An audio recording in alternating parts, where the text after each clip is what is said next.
বাংলাদেশ জামাত ইসলামী ফরিদপুর জেলা শাখা কর্তৃক আয়োজিত আজকের এই সমাবেশের সম্মানিত সভাপতি, আমাদের জীবন্ত শহীদ বাংলাদেশ জামাত ইসলামীর নায়েবে আমির জনাব এটিএম আজহারুল ইসলাম, অন্যান্য জামাত নেতৃবৃন্দ, মঞ্চে উপবিষ্ট 8 দলীয় ঐক্য জোটের সম্মানিত নেতৃবৃন্দ এবং আমার দেশবাসী ভাইয়ের, আসসালামু আলাইকুম।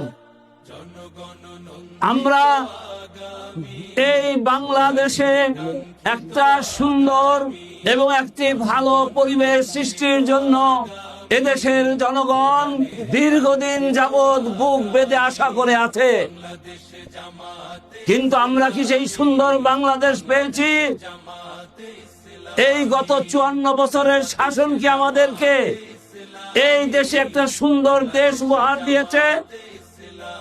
তারা দিতে পারে নাই।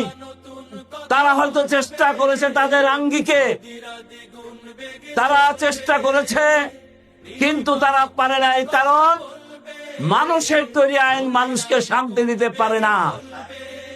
এটা প্রমাণ হয়ে গেছে, মানুষের তৈরি বিধান মানুষকে শান্তি দিতে পারে না।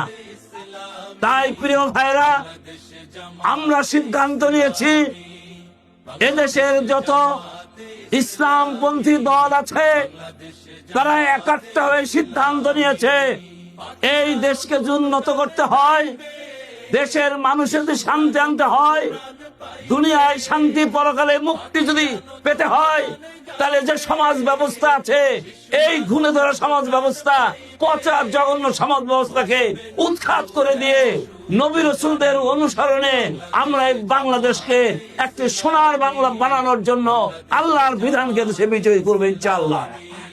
এই জন্য আজ আমাদের দেশে সামনে নির্বাচন এসেছে।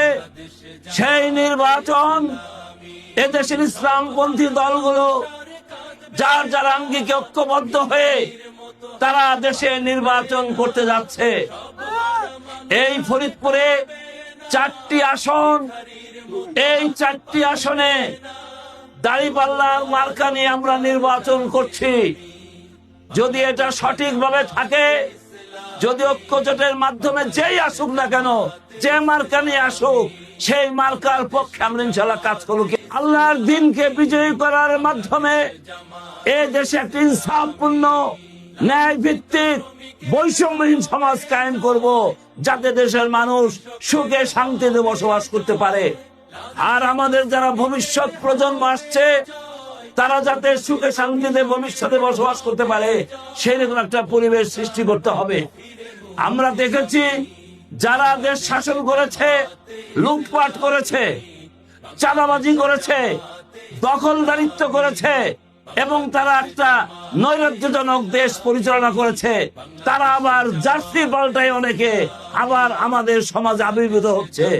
আমাদের হুঁশিয়ার থাকতে হবে, যারা অন্যায় করেছে, স্বৈরাচারের দোসর ছিল, সেই দোসররা বিভিন্ন ভাবে বিভিন্ন পন্থায় তারা জামা কাপড় পাল্টিয়ে তারা নতুন ভাবে এসে আবারও তাদের পুরনো কায়দার অন্যায় অত্যাচার ইতিমধ্যে তারা শুরু করেছে।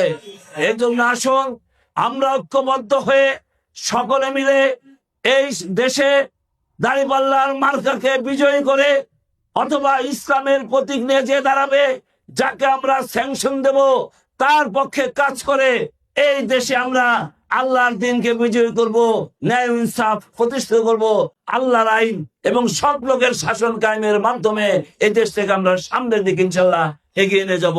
আসসালামু আলাইকুম ওয়া রাহমাতুল্লাহি ওয়া বারাকাতুহু।